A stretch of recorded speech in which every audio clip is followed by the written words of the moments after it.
ইরশাদুল মুসলিমিন পরিষদের উদ্যোগে আয়োজিত 2 দিন ব্যাপী তাফসিরুল কোরআন মাহফিলের দ্বিতীয় দিনের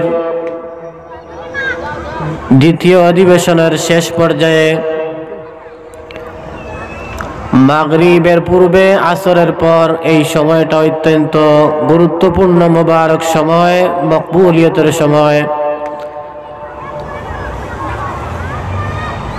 রাত্রের ডিউটিকারী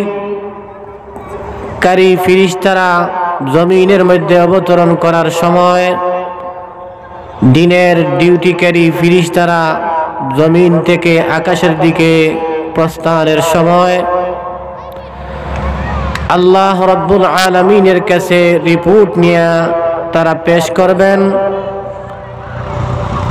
এই জন্য কোনো মানুষ যদি আসরের পর মাগরিবের পূর্বে জিকির আজকারের মধ্যে মুবতলা থাকে, ভালো কাজের মধ্যে মুবতলা থাকে, তাহলে তার রিপোর্ট আল্লাহর দরবারে ফেরেশতারা ভালো রিপোর্ট পেশ করেন। এই জন্য তার ভাগ্যের পরিবর্তন হয়। আল্লাহ রাব্বুল আলামিনের রহমত তার উপর বর্ষণ হয়। ফেরেশতারা তার জন্য রহমত এবং মাগফিরাতের দোয়া করেন। আল্লাহ তার উপর সন্তুষ্ট হন। আল্লাহর যত বান্দা আল্লাহর প্রিয় হয়ে দুনিয়া থেকে অতিবাহিত হয়ে গেছেন, তারা আসরের পরে মাগরিবের পূর্বের সময়টা অত্যন্ত গুরুত্ব দিতেন, জিকির আজকারের মধ্যে কাটাইতেন, অনর্থক কাটাইতেন না। এই জন্য তারা মরেও অমর হয়ে আছেন। আমরা যদি আমাদের নিজের জীবনকে প্রতিষ্ঠিত করতে চাই, আল্লাহর নৈকট্যশীল বান্দা হতে চাই, আল্লাহর প্রিয় হতে চাই, এই সময়টারে গুরুত্ব দেই। বিশেষ করে আসরের যে নামাজ, আল্লাহ রাব্বুল আলামিন 5 ওয়াক্তের নামাজের কথা কোরআন শরীফের মধ্যে উল্লেখ করেছেন। বিশেষ করে আসরের নামাজের গুরুত্ব উল্লেখ করেছেন। আল্লাহ রাব্বুল আলামিন আসরের নামাজের গুরুত্ব দিতে গিয়ে এক আয়াতের মধ্যে আল্লাহ রাব্বুল আলামিন বলেন, হাফিজু আলাস সালাওয়াতি ওয়াস সালাতিল উসতা ওয়া কুমু লিল্লাহি কানিতিন।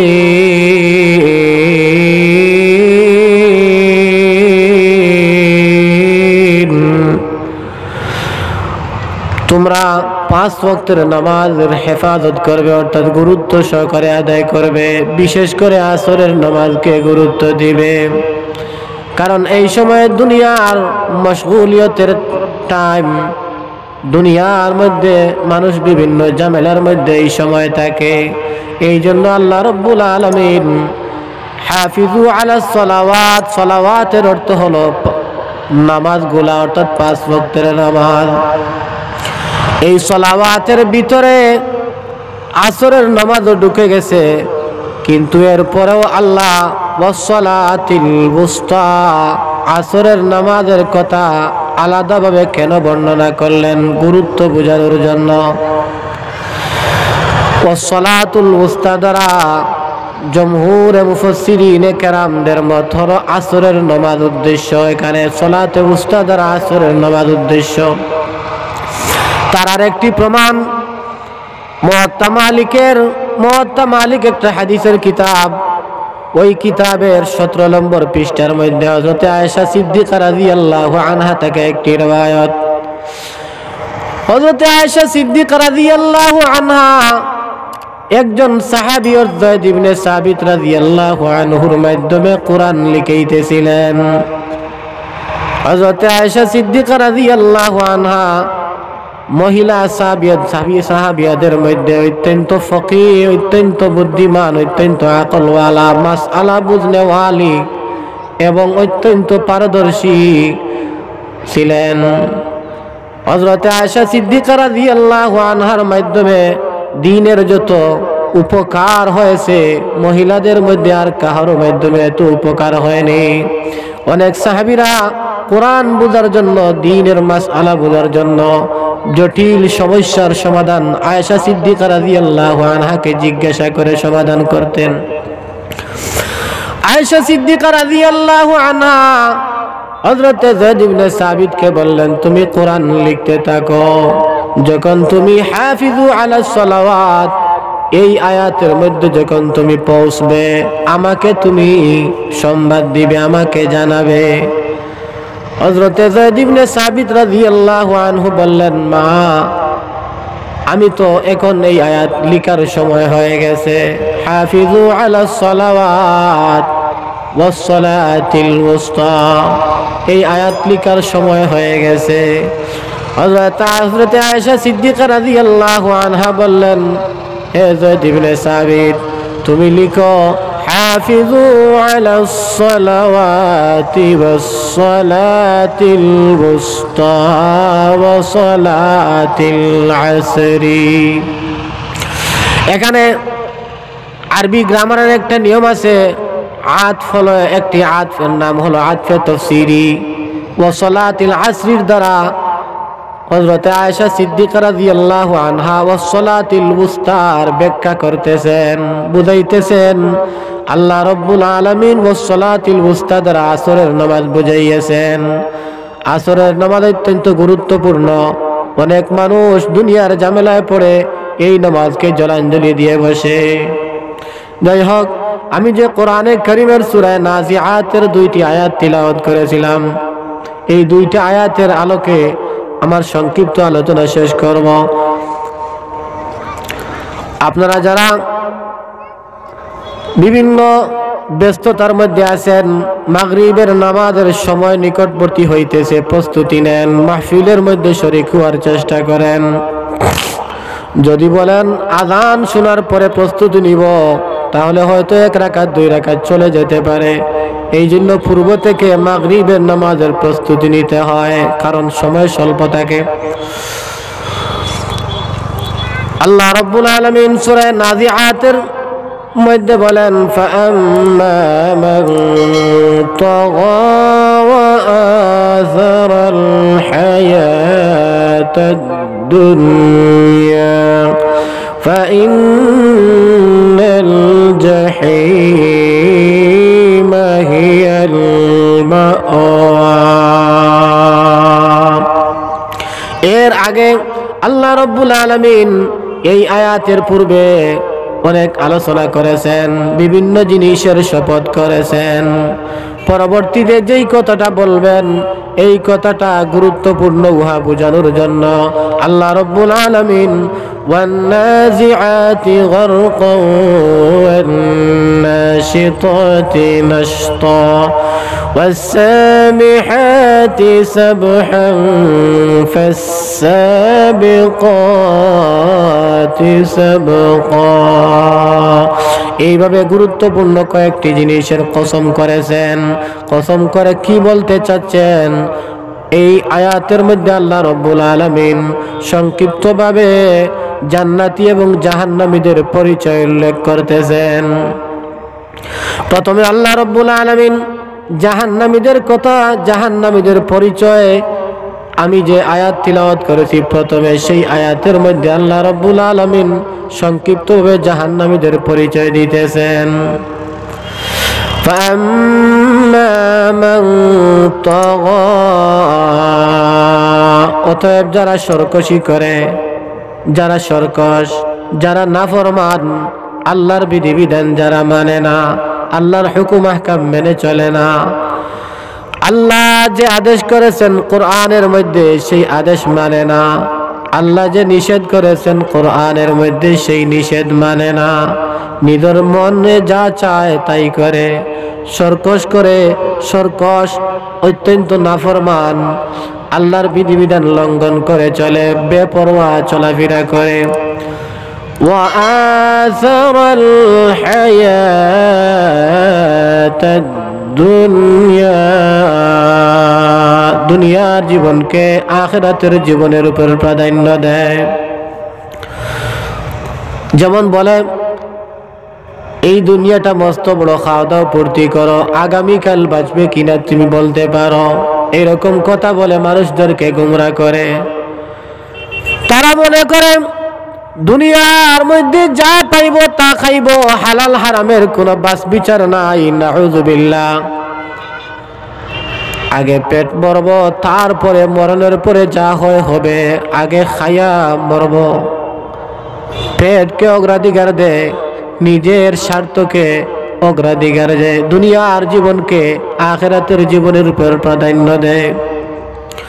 দুনিয়ার কারণে নামাজ ত্যাগ করে, দুনিয়ার কারণে সংসারের ঝামেলার কারণে সংসারিক কাজকে গুরুত্ব দেওয়ার কারণে মৃত্যুর পরে যেই কাজ তার উপকার হবে, আখিরাতের মধ্যে যেই কাজে তার ফায়দা হবে, যেই আমলে তার আখিরাতের মধ্যে ফায়দা হবে, সেই কাজকে গুরুত্ব দেয় না। দুনিয়ার জীবনকে আখিরাতের জীবনের উপর প্রাধান্য দেয়। আখিরাতের জীবনের তার কাছে কোনো গুরুত্ব নাই। আল্লাহ রাব্বুল আলামিন বলতেছেন, এইরকম বান্দা বান্দি যারা, তাদের ঠিকানা হলো জাহান্নাম।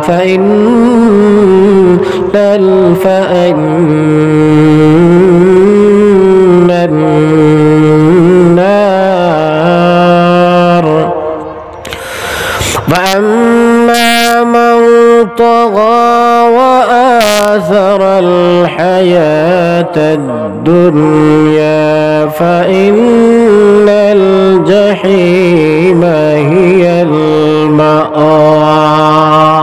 জাহান্নামের একটি নাম হলো জাহিম। জাহিম নামক একটি জাহান্নাম আছে। সেই জাহান্নামের মধ্যে তাদেরকে নিক্ষেপ করা হবে। কাদেরকে? যারা দুনিয়ার জীবনকে আখিরাতের জীবনের উপর প্রাধান্য দেয়। আর একদল মুফাসসিরিনে কেরামদের মত হলো জাহিম নামক জাহান্নাম নয়, অর্থাৎ তাদেরকে জাহান্নামের মধ্যে নিক্ষেপ করা হবে। কোন জাহান্নামের মধ্যে আল্লাহ নিক্ষেপ করবেন ইহা আল্লাহই জানেন। যেহেতু জাহিম জাহান্নামের একটি নাম, আবার জাহিম নামক একটি জাহান্নামও রয়েছে।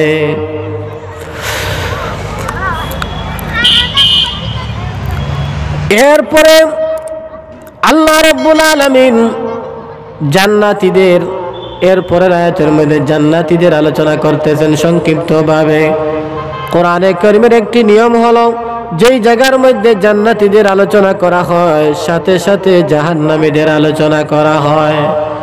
জাহান্নামীদের আলোচনা যেখানে করা হয় সাথে সাথে সেই আয়াতের পরের আয়াতের মধ্যে জান্নাতীদের আলোচনা করা হয়। এই জন্য আমরা দুনিয়ার জীবনকে প্রাধান্য দিব না। এক শায়ের বলতেছেন শায়েরের মাধ্যমে, उस दुनिया की दोस्ती मिसल कागज फूल है, उस दुनिया की दोस्ती मिसल कागज फूल है,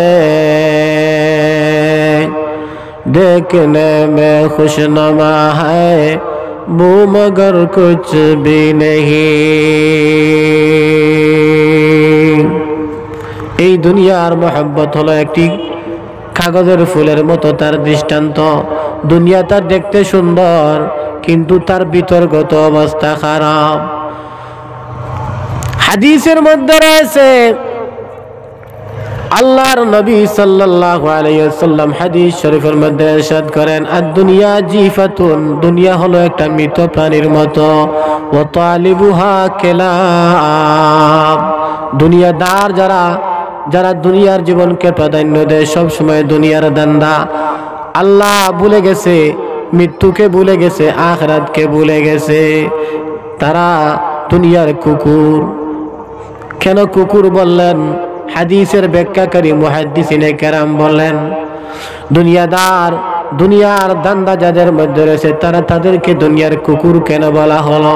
মুহাদ্দিসিনে কেরাম বলেন, শৃগাল বলা হলো না কেন, কুকুর বলার কারণ হলো, দেখবেন কোন মৃত জন্তুর যদি খবর কোন কুকুর পায়, তাহলে সেখানে সে দ্রুত চলে যাবে এই মৃত প্রাণীটি খাওয়ার জন্য। তার জাতি ভাই আরেকটি কুকুর যদি আসে, ওই কুকুরের উপর সে আক্রমণ করবে যদি দুর্বল হয়। কুকুরের মধ্যে গুণ আছে, অনেক গুণ, ভালো গুণ আছে, কিন্তু একটি দোষ আছে। সেই দোষটা হলো তার জাতি ভাইকে সে দেখতে পারে না, হিংসা করে। জাতি ভাইকে দুর্বল পাইলে যত দূর দৌড়াইয়া হোক সেখানে গিয়ে তার উপর আক্রমণ করে। তো হিংসুক, জাতি ভাইয়ের উপর হিংসুক। এরকম কুকুরের মধ্যে বদ অভ্যাস কিছু মানুষের মধ্যে আছে। মুহাদ্দিসিনে কেরাম বলেন, কেন হাদিসের মধ্যে দুনিয়াদারকে কুকুর বলা হলো, শৃগাল বলা হলো না কেন? কুকুর যখন কোনো মৃত প্রাণীর সন্ধান পায়, যতক্ষণ পর্যন্ত খাইয়া শেষ না করছে বাড়ির কথা মনে থাকে না, মালিকের কথা মনে থাকে না। কিন্তু শৃগাল এরকম নয়। এই জন্য হাদিসের মধ্যে ওয়াতালিবুহা কিলাব, আল্লাহর নবী হাদিসের মধ্যে উল্লেখ করেন ওয়াতালিবুহা কিলাব। দুনিয়ার ধান্দা যাদের মধ্যে রয়েছে, দুনিয়ার জীবনকে যারা আখিরাতের জীবনের উপর প্রাধান্য দেয়, দুনিয়ার চিন্তা ফিকির, দুনিয়ার লোভের কারণে আখিরাতকে জলাঞ্জলি দিয়ে বসেছে, আল্লাহ রবকে ভুলে গেছে, ইমান ইসলামের উপরে নয়, মৃত্যুর কথা মনে নাই, মরার পরে যে আবার কবরের জিন্দগির মধ্যে থাকতে হবে, যদি আমল ভালো না হয় কবরের জিন্দগি অত্যন্ত আযাব, অত্যন্ত কষ্টে অতিবাহিত হবে। এরপরে ইমান যদি না থাকে, মরার পরে কিয়ামতের দিন আবার চিরস্থায়ীভাবে জাহান্নামী হবে। এইরকম কোনো চিন্তা তার মধ্যে নেই, কারণ তার ভিতরে দুনিয়ার লোভ এমনভাবে তার ভিতরে প্রবেশ করেছে, সেই লোভের কারণে সে আখিরাতকে একেবারে ভুলে গেছে। তার যে খালিক, তার যে মালিক, স্বয়ং আল্লাহকে পর্যন্ত সে ভুলে গেছে। এরপরের আয়াতের মধ্যে আল্লাহ রাব্বুল আলামিন জান্নাতীদের আলোচনা করতেছেন, ওয়া আম্মা মান খাফা মাকাম রাব্বিহি ওয়া নাহান নাফসা আনিল হাওয়া। পক্ষান্তরে যারা আল্লাহকে ভয় করে, আল্লাহর কাছে দণ্ডায়মান হয়ে একদিন জীবনের সব কিছুর হিসাব দিতে হবে, এই ভয়ে পাপ থেকে বিরত থাকে, কুপ্রবৃত্তি থেকে বিরত থাকে, নিজের মনে যা চায় তাই করে না, কারণ তার ভিতরে রয়েছে আল্লাহর ভয়। আল্লাহ রাব্বুল আলামিন তাদের শেষ ঠিকানা বলতেছেন, ফাইন্নাল জান্নাতা হিয়াল মাওয়া, তাদের শেষ ঠিকানা হলো জান্নাত।